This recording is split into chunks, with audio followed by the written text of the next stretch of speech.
ప్రభుత్వ భవనాల విషయంలో, ప్రభుత్వపు ఇళ్ల విషయంలో రాజశేఖర్ రెడ్డి, జగను కల్పించి చెడ్డారు, వినియోగించుకుని వేరే వాళ్ళు బాగుపడ్డారు. వాస్తవంగా మనకి అన్ని రాష్ట్రాల్లో కూడా ముఖ్యమంత్రులకు సంబంధించినటువంటిది సపరేట్ హౌసెస్ ఉంటాయి అంటే అన్ని రాష్ట్రాల్లో ఉండవు, కొన్ని రాష్ట్రాలు ఉన్నాయి. ప్రధానమంత్రికి అయితే ఢిల్లీలో అయితే కనుక ప్రధానమంత్రి ఇల్లు మన్మోహన్ సింగ్, ఆయన వెళ్ళిపోయిన తర్వాత నరేంద్ర మోడీ, ఇట్లా ప్రధానమంత్రికి అంటూ ఓ భవనం ఉంటుంది. అట్లా కొన్ని రాష్ట్రాలు ముఖ్యమంత్రుల భవనాలు అనేది ఉంటాయి. అయితే మిగతా రాష్ట్రాల్లో ప్రైవేటు భవనాలు అంటే ముఖ్యమంత్రిగా ఎవరు వస్తే వాళ్ళ ఇల్లే ముఖ్యమంత్రి ఇల్లు కింద ఉంటుంది. అట్లాగే ఉంటుంది. ఇప్పుడు ఆంధ్రప్రదేశ్లో వచ్చేటికి ఇంతకుముందు చంద్రబాబు గారి టైంలో లింగమనేని గెస్ట్ హౌస్ని తీసుకున్నారు, దాన్ని ఇల్లు కిందకు మార్చుకున్నారు.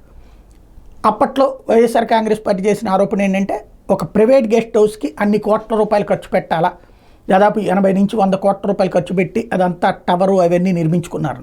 కాబట్టి దానికి ప్రతీకారంగా ఇవాళ జగన్మోహన్ రెడ్డి కొండపైన, ఋషికొండపైన కట్టించినటువంటిది విలాసవంతమైన గృహాలు అన్నటువంటిది ఇటు మీడియా ప్రొజెక్ట్ చేసింది. అయితే అది ప్రైవేటు దానికి మరమ్మతులకి పెట్టిన ఖర్చు, ఇది ప్రభుత్వానికి సంబంధించినటువంటి ఆస్తిగా ఉంటుంది. అది ఒక తేడా. రెండో పాయింట్ ఏంటంటే ఆంధ్రప్రదేశ్కి సంబంధించి మొట్టమొదట ఒక ముఖ్యమంత్రికంటూ ఒక భవనం ఉండాలి ఎవరొచ్చినా సరే అన్నది ఆలోచించినటువంటి మొట్టమొదటి ముఖ్యమంత్రి రాజశేఖర్ రెడ్డి. హైదరాబాద్లో ఇప్పుడు ప్రగతి భవన్ ఏదైతే ఉందో, ఇప్పుడు దాని పేరు మార్చారు కదా, అక్కడ ఆ రోడ్డు మీదకి ఆనుకుని కనబడుతుందో పెద్ద క్యాంప్ ఆఫీస్, అది ముఖ్యమంత్రి ఇల్లు కమ్ ఆఫీస్గా రాజశేఖర రెడ్డి హయాంలో నిర్మాణం జరిగింది. కానీ నిర్మాణం పూర్తయ్యే నాటికి ఆయన చనిపోయారు.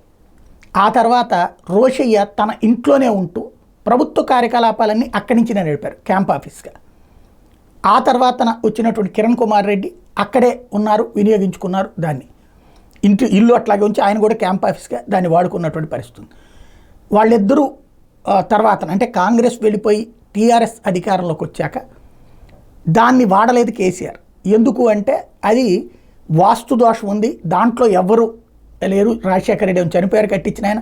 రోషయ్య స్థిరంగా లేడు, అట్లాగే కిరణ్ కుమార్ రెడ్డి స్థిరంగా లేడు, ఎప్పుడు సంక్షోభాలతోనే ఫేస్ చేశారు. కాబట్టి వేరే భవనం కావాలని అక్కడే లోపలగా ఉండేటటువంటి ఒకప్పుడు ఆసుపత్రి ఏదే ఒక అవతల ఉన్నటువంటిది ఈ 108కి సంబంధించినటువంటి ఆఫీస్ ఉండేది అక్కడ. దాన్ని తీసేసి దాన్ని అవతలకి మళ్ళించేసేసి ఆరోగ్యశ్రీ ఈ యాక్టివిటీస్ సంబంధించిన ఆఫీస్ ఉండేది, దాన్ని తీసేసి ఆ ప్లేస్ అంతటిని కలిపేసేసి పెద్ద నిర్మాణం చేయించారు. అదే ప్రగతి భవన్ పేరు దానికి పెట్టింది. ముఖ్యమంత్రి శాశ్వత నివాసం అన్నట్టు. ఆ రోజున పెద్ద ఎత్తున చర్చ జరిగింది తెలంగాణలో. డబ్బులు అనవసరంగా ఖర్చు పెడుతున్నారని రేవంత్ రెడ్డి లాంటి వాళ్ళు ఆరోపణ చేశారు. అప్పుడు వాళ్ళు చెప్పింది అదే, అది ప్రభుత్వపు శాశ్వతమైనటువంటిది అన్నట్టు. కేసీఆర్ అందులో అనుభవించారు, అందులో ఉన్నారు. తర్వాత తనది నిర్మాణం చేయడంతో పాటుగా అందులోనే కేసీఆర్ ఉన్నారు. అయితే దాంట్లో ఇప్పటికి మళ్ళీ విజువల్స్ చూపించింది ఎవరు లేరు, ఆ లోపల కన్స్ట్రక్షన్స్ ఇవన్నీ కూడా. అది పక్కన పెడితే కేసీఆర్ వరకు అది అనుభవించాడు. జగన్మోహన్ రెడ్డి ఇక్కడ శాంతం పరిపాలన విశాఖ నుంచి నడిపించాలనుకున్నారు. అందుకోసం ఋషికొండ మీదన ముఖ్యమంత్రి క్యాంప్ కార్యాలయం నిర్మాణం చేసుకొచ్చారు. దానికి అదేమంటే టూరిజం అంటే అక్కడ లీగల్ లిటిగేషన్స్ వచ్చాడు, టూరిజం పేరుతోనే కట్టారు. ఎందుకంటే అంతకుముందు టూరిజం బిల్డింగ్ ఉండేది, దాని ప్లేస్ లేదు. ఇప్పుడు అది కట్టింది, అన్ని పత్రికల్లో వచ్చినాయి, ఎంత విలాసవంతమైనటువంటి ఇది కూడా.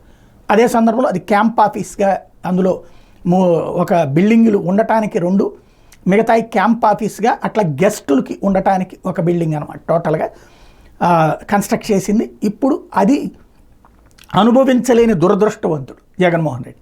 కన్స్ట్రక్షన్ అంతా పూర్తయ్యాక అనుభవించలేని దురదృష్టవంతుడిగా మిగిలిపోయాడు. ఆ తర్వాత ఇప్పుడు పోనీ ఆంధ్రాలో ముఖ్యమంత్రిగా వచ్చిన చంద్రబాబు గారు అనుభవిస్తారంటే అసలు వదిలేస్తున్నటువంటి పరిస్థితి. దాదాపు 500 కోట్ల రూపాయల రేంజ్లో కట్టినటువంటిది చాలా అద్భుతమైనటువంటి నిర్మాణం అంటంలో మాత్రం అతిశయక్తి ఏం లేదు.